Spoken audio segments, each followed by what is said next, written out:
So yeah, I'll focus in on what I'll explain some of what we're doing with the silage trials, but also use them as an example of some of the things we've been talking about in terms of trying to, really optimize our use of corn silage on the dairy.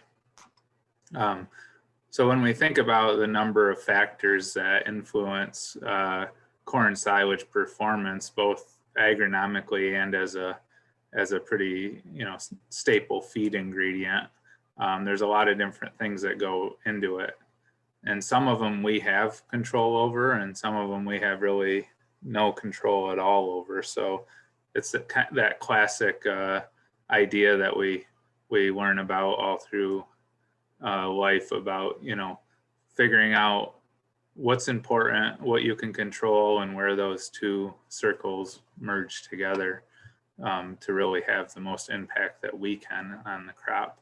So I'll go through some of these ideas today, and again, kind of using what we're learning from the corn silage trials as an example. So yeah, we restarted the trials in 2016, and Jeff's been nice enough to have me on the agenda a few times, and so some of this may be familiar to you, but we have a collaboration with the University of Vermont to host a location there as well, so we can broaden the types of growing conditions, both soil types and rainfall and growing degree days that we get, to look at the hybrids across more growing conditions. And this is the locations we have across the two states. And while they may not look completely geographically spread out, they do serve the purpose of representing some very different growing conditions in terms of the proximity to the lake and river, and some of the other geography of the areas. So they give us a nice spectrum of different growing conditions that we might expect in other areas of the state. And every hybrid gets planted at 3 locations based on its relative maturity. It either gets put into our shorter season locations or our longer season locations. We've been fortunate to have good support from the industry, and I like to recognize the companies that submit hybrids to the trials because they're really the ones that make this possible. And we actually, in 2020, despite all the other challenges, we had a record number of entries, and we certainly appreciate that support. And I also like to say, if you're working with someone you don't see on this list, give them a little nudge to enter into the trials. So there's a second study that we just finished up recently that I'm also going to use as some of the examples for today, and that was a separate study where we looked at the impact of hybrid type on corn harvester performance, specifically on kernel processing score, and also to some extent theoretical length of cut. But we got some interesting information out of that study that I'll kind of weave in as examples today too. So back to that first slide I showed, and what can we control? And often with corn silage, at the end of the day, there's a number of things we may be able to control, and they all come down to a successful harvest, right? And a lot of a successful harvest is related to the timing of that harvest. And I like to argue that, especially with the more erratic fall weather conditions we've been seeing in recent years, we really want to put ourselves in the driver's seat on this. We want to grow hybrids that are going to allow us to pick our harvest date, and not grow hybrids that are going to force our hand and force us to harvest them at the wrong time because there's a significant rain event coming and you just want to get it out of the field before the mud, or we get a unexpected frost or something like that. So that's kind of part of the theme of what are the things and what are the pros and cons in hybrid selection that drive us towards being in control for harvest and not not being at the mercy of Mother Nature. And this really gets down to there's really some significant impacts that can be had as we approach harvest in terms of yield and quality. And these are both actually from the University of Wisconsin, but they highlight a couple of things. You know, corn is a grass, right? So actually, in terms of fiber digestibility, just like any other grass, it's pretty digestible before it heads out. And that's what's indicated here around July 15th is prior to tasseling as a grass, corn is actually pretty digestible. And we ran into this a couple years ago when we had a really wet spring and people couldn't get corn in the field. We started asking the question of, well, if we plant corn in July and we know it's not going to make it to maturity, when's the best time to harvest? Well, one of the best times is actually before it tassels, because you end up with that maximum fiber digestibility. And then what happens after that is fiber digestibility really goes down until we start to get the ear development and that starch contribution from the kernels, because that's gonna that actually is giving us other quality characteristics. So the worst time to harvest that can be shortly after it tassels, but hasn't really put on an ear yet. And then quality goes back up until we kind of reach that peak where we like silage to be around 35% dry matter, where fiber digestibility has improved largely because we're diluting it out with the ear, and also we get the starch contribution. And then when we look at yield, we look at those R stages, that milk stage, the early dough stage, and then the dent stage. Yield takes a pretty significant hit in those stages because a lot of our yield is that starch in the kernels. And if we're harvesting those kernels before they're fully developed, all we're harvesting is that doughy, milky substance that is a lot of liquid. And once it dries out, it disappears as moisture instead of contributing to our dry matter yield. So we can really compromise what we get out of the field, both yield and quality, when we have to cheat and harvest earlier than we'd like to. This was a data set that we pulled out of our study a couple of years ago where we had some Czech hybrids in our corn silage trials, and we harvested them on we planted them on the same exact date, but we harvested them 1 week apart. And it was obviously a good week of drying weather because the whole plant dry matter went up by almost 5% in a 7-day time period. So that's a pretty good week of drying. And what we see is UNDF, or that fiber digestibility, didn't change a whole lot. And based on that graph we saw before, that tends to make sense. But what did change a lot is starch content and the corresponding yield. Because we got more starch, that's more dry matter, that's more weight than those milky kernels are. And so we, in a 1 week period, on it corrected to 35% dry matter, we gained, over 2.5 tons of yield and, several points of starch. And if you notice, we were already at 32% dry matter on that first harvest date, and we went up to 37. So that's, in the past, we've always talked about the range of like 32 to 38% dry matter, with kind of the gold standard being around 35. But this really highlights, even when we're at 32, what we might be giving up, let alone if we're forced to harvest when it's 28, 29% dry matter.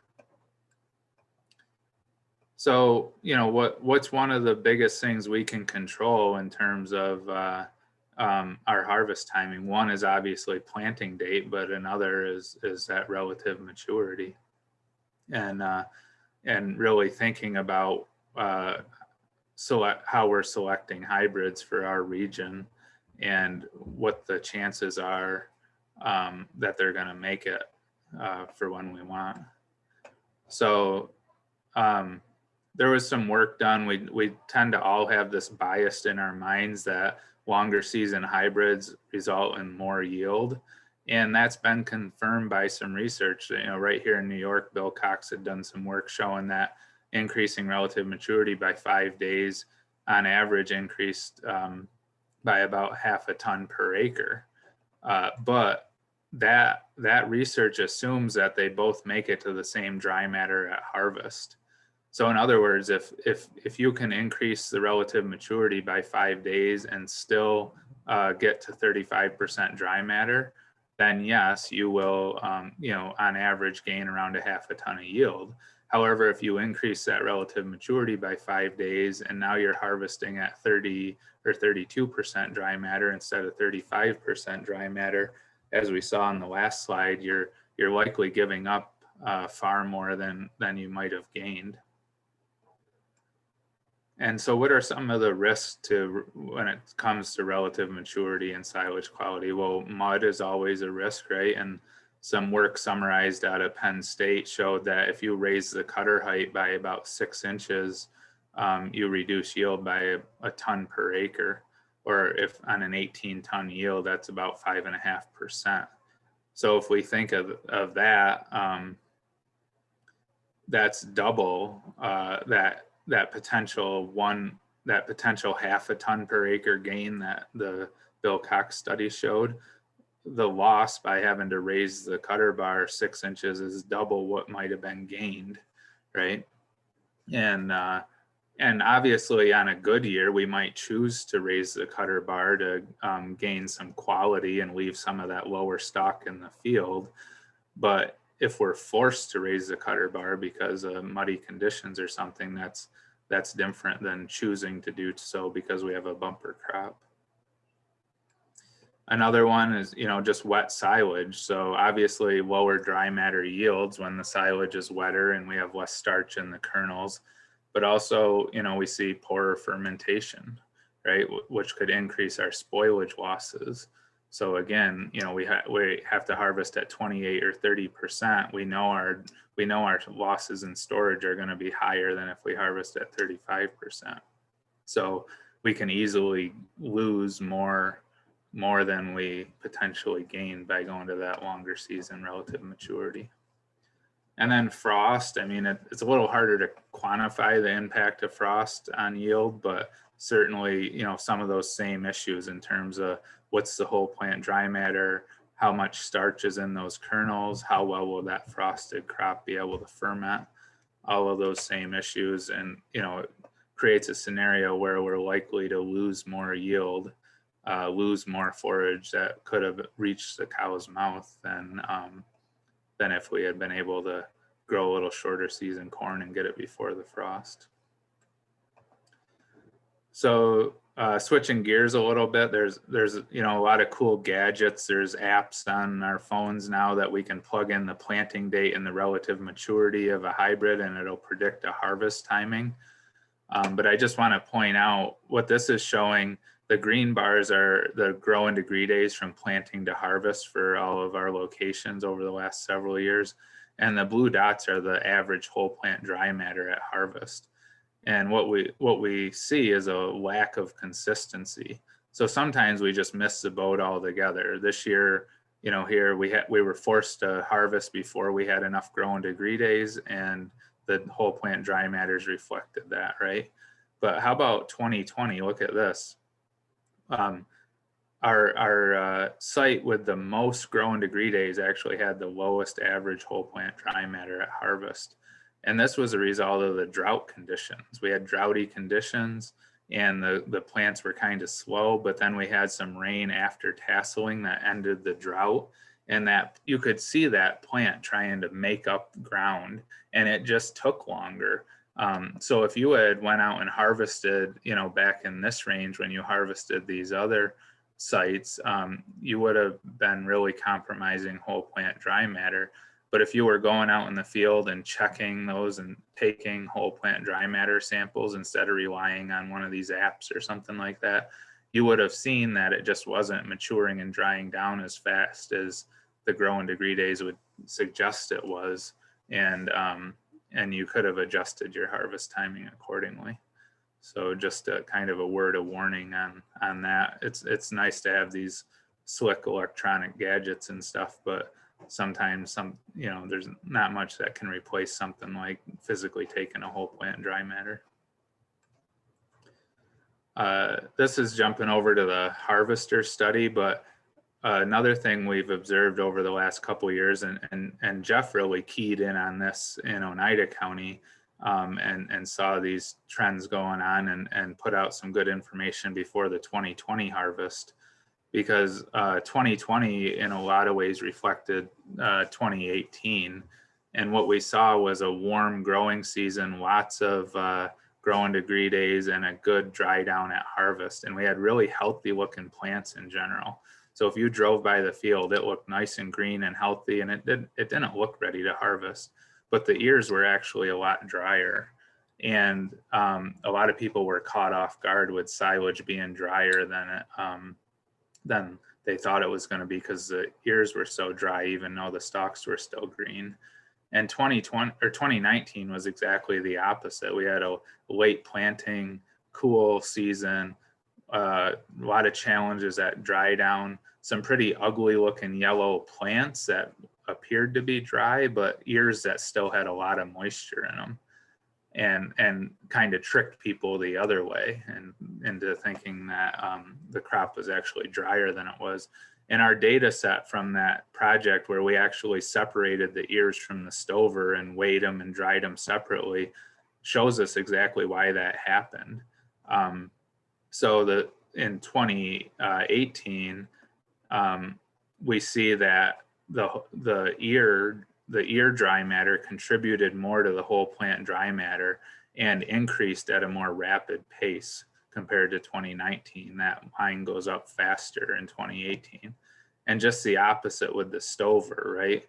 The stover line for 2019 goes up faster because those were those plants that looked more yellow and scraggly, and compared to 2018, where the stover dry matter wasn't changing as fast, and those plants were still nice and green and healthy, but we were getting more of our dry matter from that ear being more mature. So another area of focus related to this is how that the growing environment not only affects yield, but also forage quality. And we've been doing a lot of work and looking at how weather patterns increase or affect stuff like fiber digestibility. So there's actually some work that's getting a little older now, from the early 2000s, showing that weather prior to silking tends to have more impact on plant height and fiber quality. And that's what we see in terms of actually excessive rainfall. Higher rainfall tends to lead to lower fiber digestibility. And then we see it with rainfall after silking, definitely impacts grain yield, because we want moisture to pollinate and fill out those kernels, but also has some impacts on digestibility. And so we're getting to the point where we can kind of predict, and this was an article that was on the front page of the Minor Institute Farm Report back in August of 2017, when the title was "High UNDF Forage is on the Way," because 2017 was a wet growing season. And Rick Grant up at Minor was predicting in August that, just looking at the weather and all the rain we'd had up until that date, he was already predicting that the corn silage they were going to harvest in 2017 was going to be poorer digestibility, have more of that undigestible fiber in it than what they had been feeding from the year before. And he was right. And we saw that in our trials, where 2017 just had really poor fiber digestibility. But, we're not using irrigation, so we can't necessarily change the moisture that the crop is getting. But we can certainly use this as a planning tool, right? Because if we see the writing on the wall in August that we're going to have poor fiber digestibility, we can start making plans for what ingredients we need to have in our ration when we start feeding out that year's crop. So when we look at the weather patterns, and I think Jeff sent out our report, we present, we keep kind of a running tally of the years in terms of rainfall and growing degree days, and we see stuff like 2017 was super wet. 2018 and 2020 had notably more growing degree days compared to the other years, and we see that translate over to stuff like fiber and starch. So this is undigested fiber. So higher numbers are bad, lower numbers are better. And we see 2017, a much greater percentage of the samples we took had more of that undigestible fiber in it compared to years like 2018 and 2020, where we had drier conditions and more growing degree days and a lot better digestibility. And then on starch, has a lot to do with whether that plant is able to mature or not. So when we get a lot of growing degree days and a good growing season like 2018 or 2020, we see a higher percentage of our samples with a higher starch level compared to a year like 2017, where a higher percentage of our samples peaked out at a lower starch level. And, I want to stress these are just predictions. These aren't actual dry matter intakes or actual milk yields, but this is reflected when we feed these forages into a diet and predict that what the dry matter intake will do. In this case, we had 29 hybrids grown at 2 different locations. The Aurora location in orange was kind of drought stressed and had really high fiber digestibility. The blue bars up in northern New York and Madrid had more average rainfall and but lower fiber digestibility, higher yields but lower fiber digestibility. And we set up a ration to target 60 pounds of dry matter intake. And then we swapped out these corn silages to see what they would do, whether they would drive that predicted intake up or down. And we see pretty consistently across all of these that that lower fiber digestibility at Madrid drove predicted dry matter intakes down, where at Aurora, where we had the drought stress corn and better fiber digestibility, it drove those predicted intakes up. And so we can, again, use that as kind of a prediction tool of thinking about what is our diet going to have to look like for the coming year when we're feeding out that silage. And people like to ask about hybrid 17.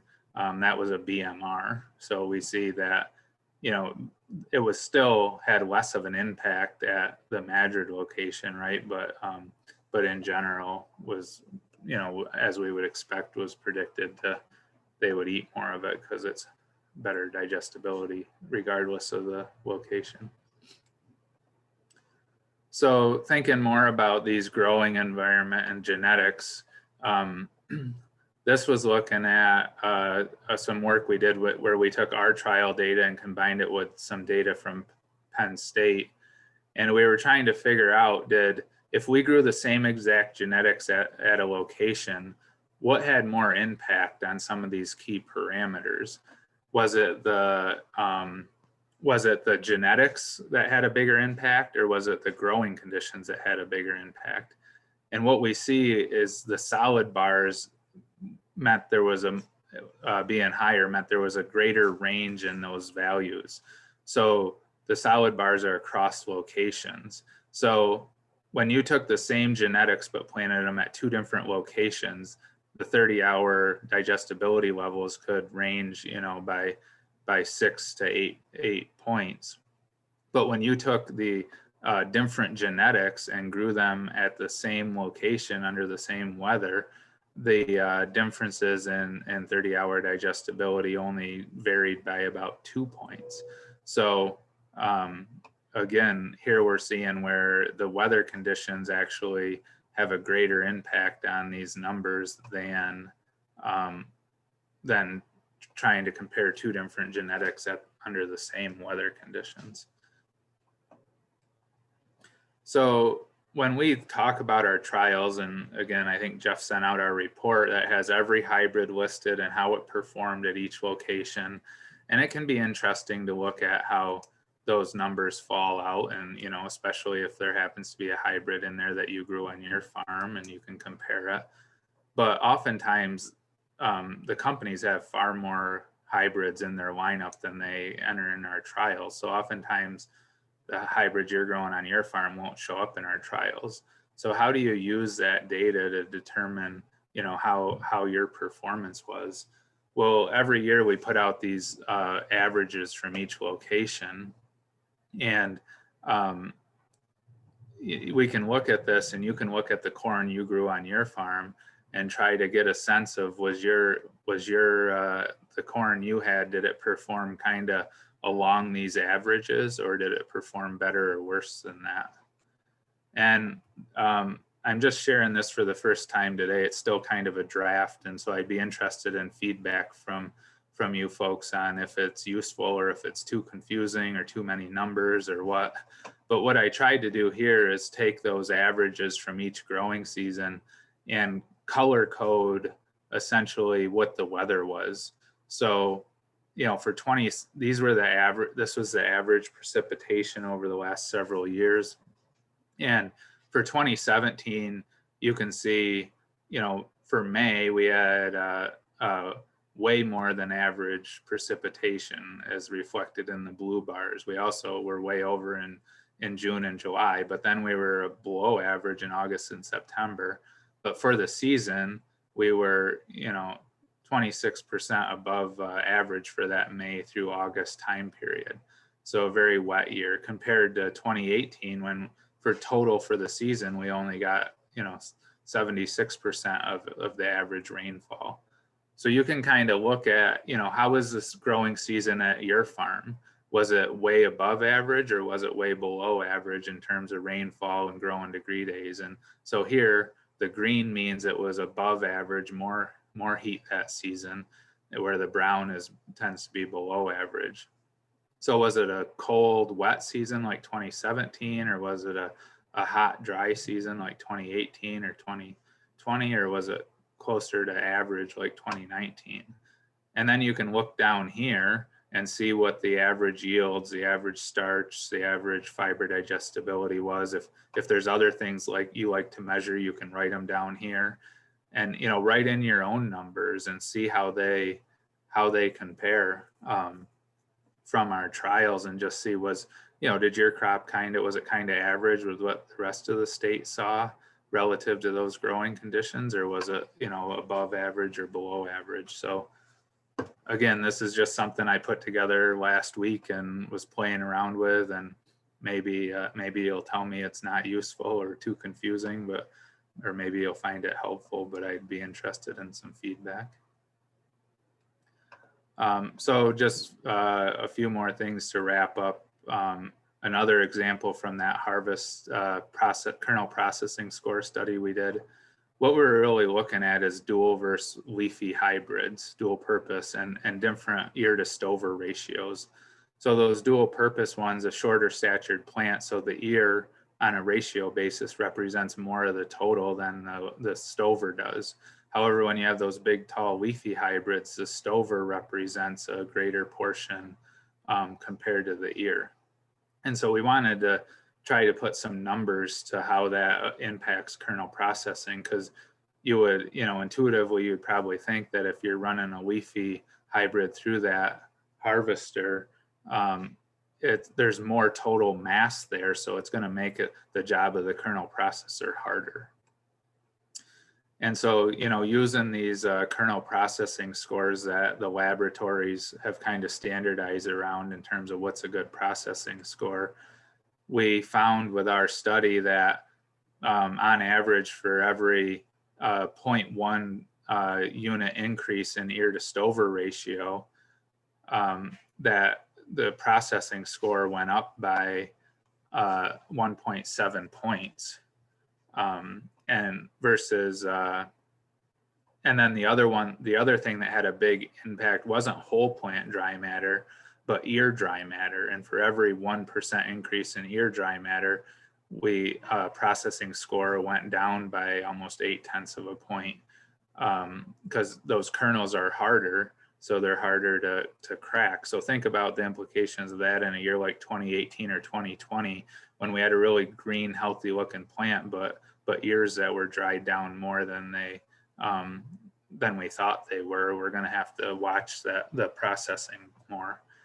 And so what does this actually mean in the field? Well, we found with ear to stover ratio, we found variability of 0.5 to 0.9 unit differences in ear to stover ratio. So if you multiply that by that 1.7, that means that even within the same farm, if you switch hybrids, if you go from one field to another and you go from like a shorter statured plant to a bigger plant, you could potentially see a 8 to 15 point difference in kernel processing score. So that could easily, drop you down from optimum to adequate or adequate to inadequate. So it just highlights, what the potential is for processing score to change as you move around the farm. And when it comes to ear dry matter, it's going to be time, right? If it takes you 2 weeks to harvest everything and the stuff you harvest last is several points drier than what you started with, you could be really seeing your performance of your chopper change if you're not making adjustments. Many people ask about starch content, and we see lower starch content often in bigger plants. And sometimes the assumption is that that's because they have a smaller ear and they put more effort into growing the plant. But what we actually saw in our trials is those leafy hybrids 2 and 4, even though they had a lower starch content, they actually had a heavier ear than the dual purpose hybrids. So, why is that? Well, starch content is really a percentage of the whole. So it's just how much starch is there in the whole mass. So even though we had bigger ears on the leafy hybrids, we also had a higher amount of stover to dilute those ears out. So when we look at this, just showing the higher these numbers are, the stronger the relationship is. And we see out of all these different things, ear to stover ratio has the strongest relationship with starch content. And so in theory, with these two, you're actually harvesting more pounds of starch per acre. But when you look at it as a percent of starch content as a percentage, it's just diluted out by more stover, but it's actually more pounds per acre. Another thing we looked at was, because there's been a lot of articles recently about, can we just not worry about kernel processing score and at harvest because we expect it to improve during fermentation? And some people have suggested, and there's been some studies, as this table that was shared with me by Luis Freddo from Wisconsin shows, there's been some studies to suggest that the longer it ferments, the more processing score can go up in some cases. But we did not see that in our study. These are the processing scores from 0 to 135 days of fermentation. And you can see here, we just didn't see any consistency. Sometimes it went up, sometimes it went down.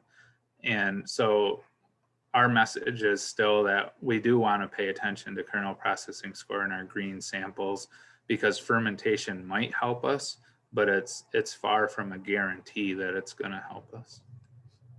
And finally, this is just a random thing I threw in at the end, just because I wanted to share some other work that we're doing that I think is interesting. So, we plant 90 hybrids every year, or last year we planted 90, the year before it was 70 some. And the couple years ago, we had the idea that, hey, we should look at how these hybrids compare in terms of nitrogen use efficiency, because they're all getting the exact same nitrogen management. All the field management is the same. They're small plots on the same soil types. So what's really changing in the trial is the hybrid that's growing. Everything else is the same. And we wanted to see if there were really, truly genetic differences in nitrogen use efficiency. And actually, to date, we're still looking at the data, but to date, we haven't seen a lot of differences in genetics in terms of nitrogen use efficiency. But what we've pretty clearly seen is that N uptake and nitrogen use efficiency are correlated to silage yields, and actually, the higher yielding hybrids do a better job of utilizing that nitrogen that's there. So this data set really kind of debunks the idea that we got to keep on pouring on more nitrogen to get higher yields. We're just not seeing that. We're seeing that the higher yielding hybrids are actually just being more efficient and using the nitrogen that is available to them. So it's been kind of interesting, and we're going to keep doing this work in 2021 and build on this data set. So that's what I had prepared, and not sure how I'm doing at time-wise, but if there's time for questions or however you want to handle it, Jeff. Yep, there's definitely time for questions. And if you want to, you can enter into the chat box, and then we can read off your question and Joe can respond to that. I attended a conference just recently where they looked at nitrogen timing as well as rate and uptake of nitrogen, especially in the ear of the plants. It was more on grain production. Anyway, long story short, there definitely have been people in this area, grain producers, who have been trying different timings and going and, you know, to me, spending more money doing late applications post-tassel to try to achieve better yields. And the long and the short, the summary of what this person from Michigan presented was that adequate supply is the most important thing, and that makes a lot of sense. In the Midwest, the timing of putting on your nitrogen this season, you know, the fall prior was not the best way to achieve that nitrogen efficiency. But really what his research proved is that V6 application, if you have adequate nitrogen between a planter and a V6 application, that you are not getting any great benefits from that, let's say, VT application, the tassel application. So I found that pretty interesting, especially because folks are trying it, you know, and it's expensive to try to put nitrogen on at that time. So Joe, you presented a lot of really good information here. I think people are just not used to the chat boxes yet and being able to post questions that way. I wish we were face-to-face and people could be just shouting at you at a meeting, but we're not. If anybody does decide they want questions answered related to Joe's information here, we can talk about it at the end and maybe give you some guidance on how to enter that into the chat box, and I can follow up with Joe.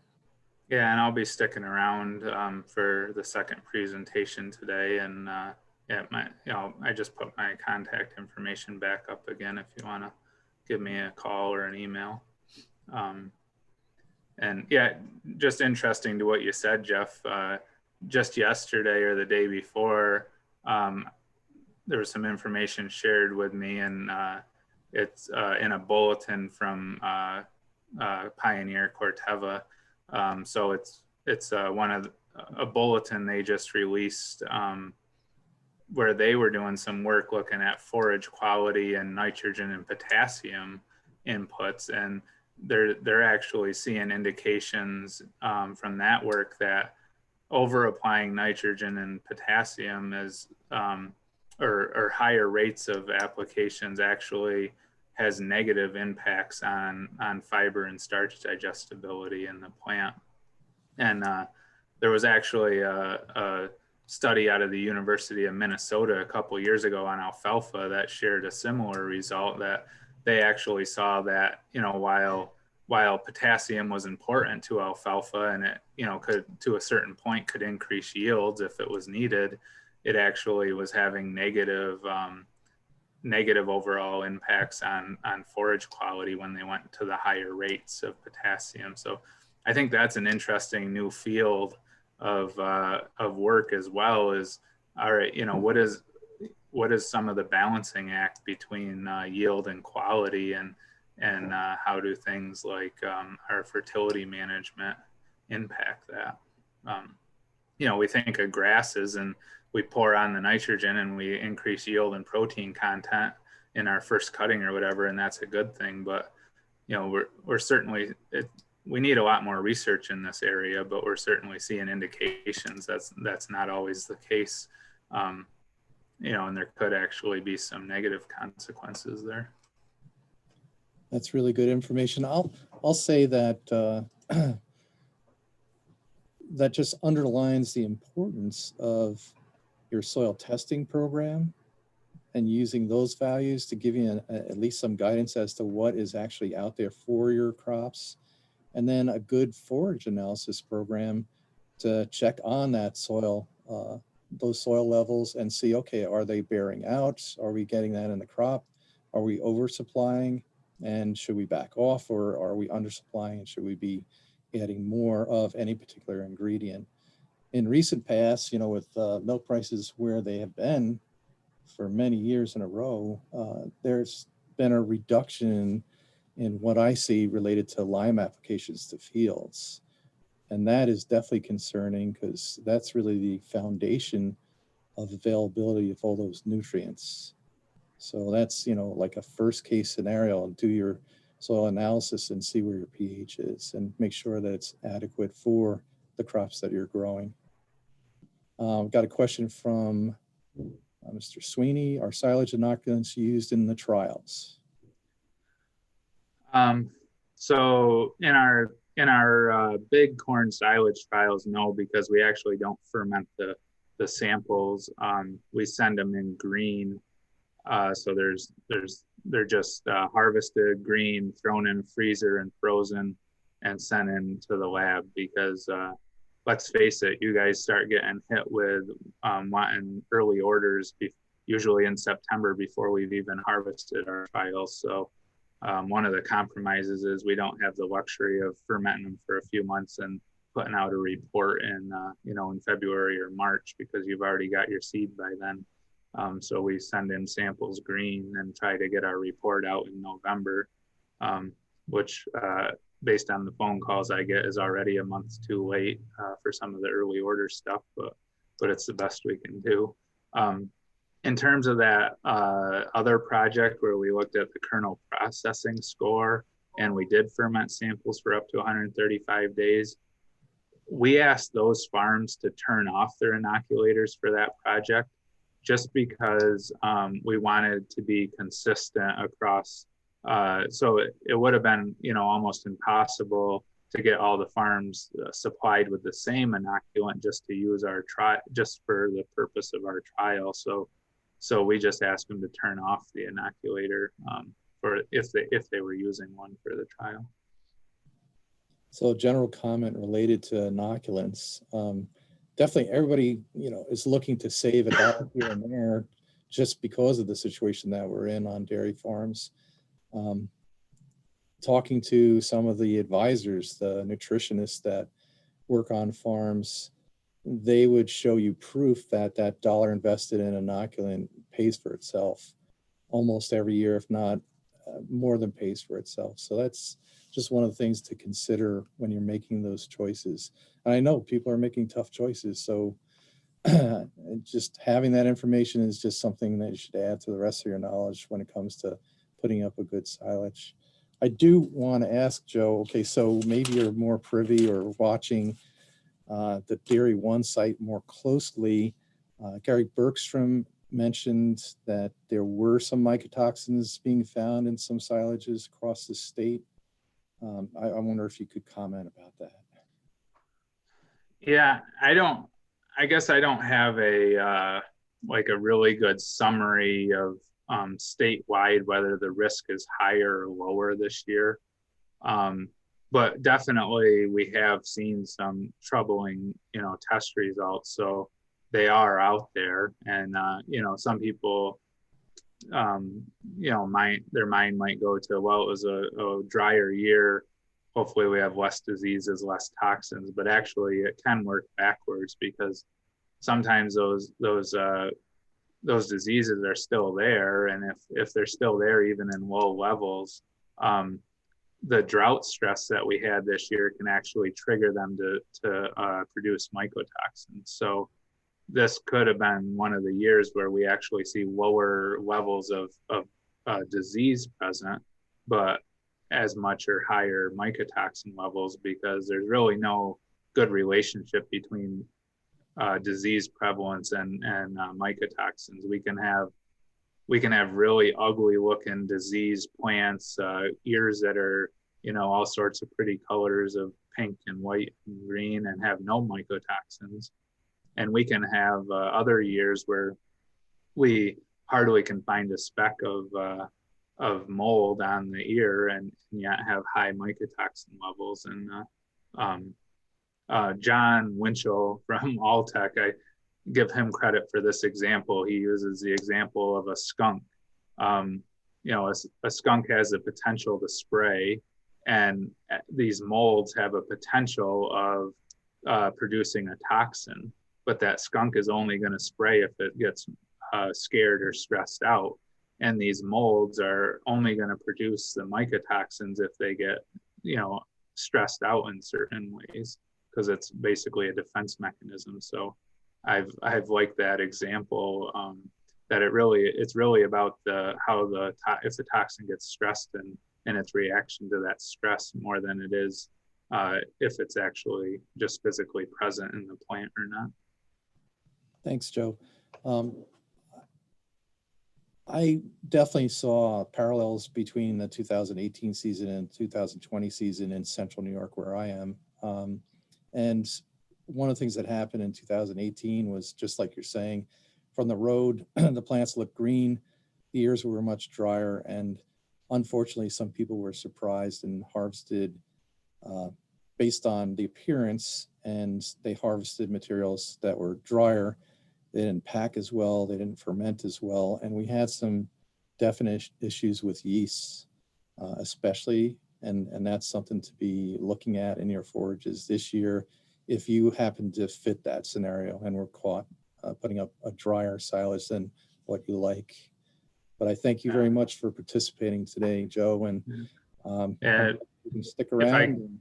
If I could just really quickly follow up on that, because that's another really good point. The difference between mycotoxins and stuff like yeast and storage molds, which we kind of sometimes talk about as feed hygiene issues, because mycotoxins aren't likely to grow in storage. They're already there when you harvest, and most of them don't grow further during fermentation. But the yeast and some of those other storage problems we have, especially if we're trying to ferment too dry of a silage or something, those are just the opposite. They may be barely present at harvest, but grow during storage. So I think that was a good point, Jeff, and I just wanted to point out that difference. Thank you very much, Joe. So we're going to take applicators. This is the time to use the app, open it up, hit scan, and let it find the NCR code.